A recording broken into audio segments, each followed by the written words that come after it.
In today's video, I'm going to teach you how to log into the Microsoft Teams app on a Windows PC. It's a straightforward process, and whether you're using it for work, school, or keeping in touch with friends, I'll walk you through each step to ensure you're up and running quickly. First things first, we need to open the Teams app. Now, if you haven't installed it yet, you'll need to do that beforehand. Assuming it's already installed, you can access it by pressing the Windows key on your keyboard, then typing Teams into the search bar. Once you see it appear in the list, just hit the Enter key to open it.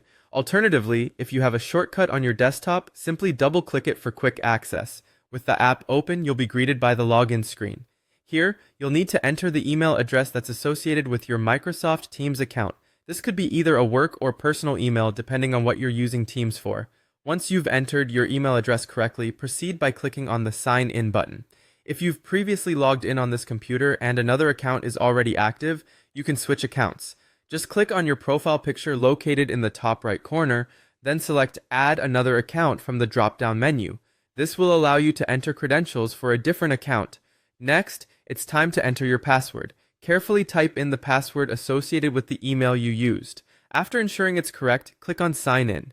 It's important to remember that passwords are case sensitive, so double check if something doesn't seem right. Now, some organizations might require multi-factor authentication or MFA for added security. If that's the case, you might need to input a code that gets sent to your phone or through an authentication app. Follow the on-screen prompts to complete this step if it applies to you.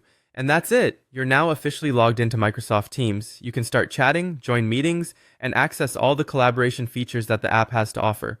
Remember, if you encounter any issues along the way, ensure that your internet connection is stable and that there are no typos in your email or password. I hope this guide has been clear and helpful for you. Logging into Microsoft Teams is an essential skill for remote work and collaboration, and with these steps, you should feel confident in accessing your account. Thanks for tuning into today's tutorial and happy collaborating!